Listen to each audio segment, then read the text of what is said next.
20 اگست 1901، آج سے 53 سال، 20 برس کا ایک نوجوان لڑکا، پاکستان ایئر فورس کا ہونہار پائلٹ راشد منہاس تربیتی پرواز پر نکلنے لگا تو اس کے انسٹرکٹر نے اس کے ساتھ زبردستی بیٹھنے کی ضد کی اور کاکپٹ میں اس کے ساتھ بیٹھ گئے۔ اب یہ دو لوگ انہوں نے ٹیک آف کیا۔ اب عجیب صورتحال ہے کہ ایک جو ہے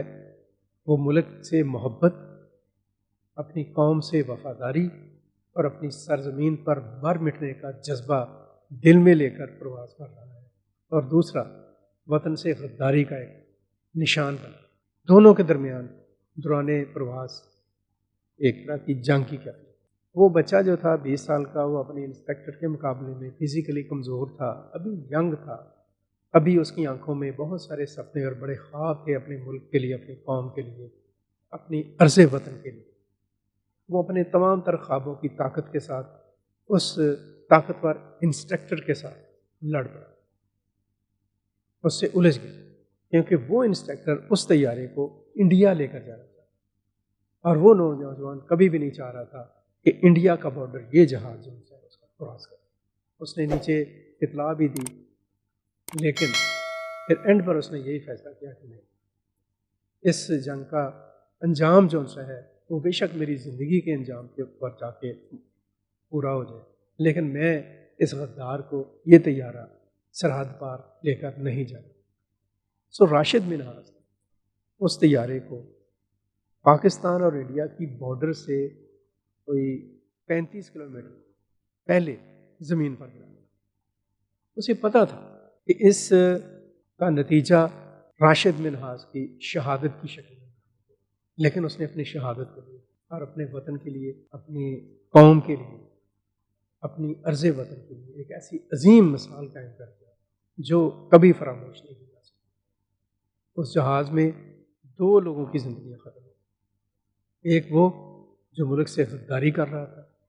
قوم اس کو کبھی اچھے لفظوں سے یاد نہیں کرے گی، اور ایک وہ جو اپنے ملک سے، اپنی قوم سے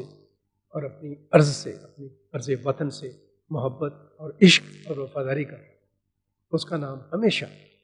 تاریخ کے باب میں، تاریخ کے اوراق پر سنہری حرفوں میں لکھا۔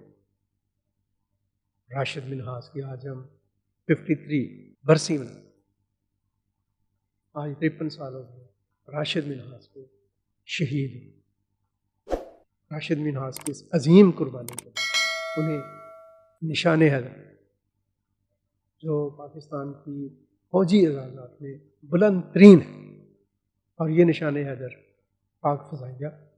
پاکستان کی آرمڈ فورسز، پاکستان کے عوام، پاکستان کی قوم اور پاکستان کے لیے بہت بڑا پرائڈ۔ راشد منہاس کی شہادت پوری قوم کی زندگی۔ راشد منہاس نے شہید ہو کر یہ ثابت کیا کہ قوم کے نوجوان قوم کے لیے اپنی زندگیاں قربان کرنے کا جذبہ رکھتے ہیں، اور وہ جذبہ آج بھی موجود ہے، وہ جذبہ آج ہر جگہ پہ دکھائی دیتا ہے۔ ضرورت یہ ہے کہ آج اس جذبے کے اوپر جو ایک بعض جگہوں پر پھیلی ہوئی جذباتیت ہے، اس کی شدت کو کم کیا، وطن کی محبت کی شدت کو اوپر لایا، ریڈ لائن کی پہچان جو ہے اس کو صحیح مانا کہ ہماری ریڈ لائن ہمارا ملک، ہمارا وطن، ہماری قوم، ہماری عزت اور محبت۔ آج ہم راشد منہاس کو یاد کرتے ہوئے وطن کی مٹی کو سلام پیش کرتے ہیں، راشد منہاس کی قربانی کو سلام پیش کرتے ہیں، ان کی شہادت کو سلام پیش کرتے ہیں، and we are really proud of Rashid Minhas.